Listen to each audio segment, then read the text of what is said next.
मुझे लगता है बीजेपी केवल अब एक राजनीतिक पार्टी ही नहीं, एक इंस्टीट्यूशन भी है जिसमें एक से बढ़कर एक गधे मैन्युफैक्चर होते हैं और उनको पढ़ाने के लिए आरएसएस से टीचर नियुक्त होकर आते हैं, जो कि उनको विज्ञान, गणित, तर्कशास्त्र, राजनीति शास्त्र या समाज शास्त्र न पढ़ाकर केवल हिंदू मुस्लिम मतभेद के बारे में पढ़ाते हैं। जब बीजेपी एक इंस्टीट्यूशन है तो एग्जाम भी होते हैं और अभी बिहार में चल रहे हैं एग्जाम।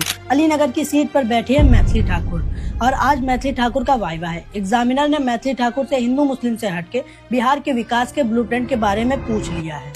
जैसा कि मैथिली ठाकुर के लिए ये एक आउट ऑफ सिलेबस सवाल है तो उनके सामने दो ऑप्शन है। पहला ये कि वो इस सवाल को स्किप ही कर दे और दूसरा ये कि कोई उल्टा सीधा जवाब दे दे। जैसा कि मैथिली ठाकुर ने अपने सीनियर्स को गोरखपुर की तुलना स्पेन से करते हुए देखा है और डांट खाते हुए भी देखा है, तो मैथिली ठाकुर ने इस सवाल को स्किप करना ही सही समझा और कहा कि कैमरे के सामने ब्लूप्रिंट कैसे दिखा दे, ये तो निजी चीज होती है ना। ब्लूप्रिंट क्या है? ब्लूप्रिंट में आपको कैमरे पे अभी कैसे बताऊँ, ये तो बहुत ही निजी चीज है और मैं इस पे प्लान कर रही हूँ पूरा। ये तो पॉलिसी की बात है ना कि आप what do you have to offer. Manifesto already हर एक चीज हर एक जगह पब्लिश्ड है।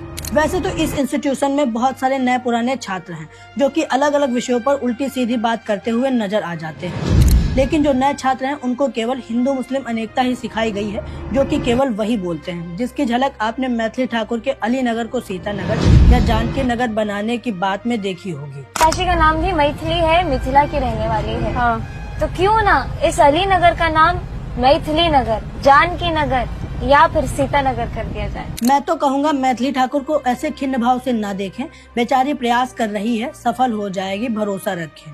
ये मात्र एक ऐसा इंस्टीट्यूशन है जिसमें पुराने छात्र प्रोफेसर बन चुके हैं, लेकिन उनका भी क्या ही किया जा सकता है जब उनकी डिग्री ही फर्जी निकल गई। मुझे आशा है कि मैथिली ठाकुर भी जल्द ही प्रोफेसर बन जाएंगी और क्लास में गौमूत्र पीने से लाखों बीमारियां खत्म हो जाती हैं और गंगा जल से कोरोना खत्म हो जाता है, ऐसी बातें पढ़ाया करेंगी। हम इनसे ऐसी ही बातें एक्सपेक्ट कर सकते हैं क्योंकि इस इंस्टीट्यूशन से पढ़े किसी भी छात्र ने शिक्षा, रोजगार या अस्पताल की बात नहीं करी है, तो ये कैसे कर सकती है।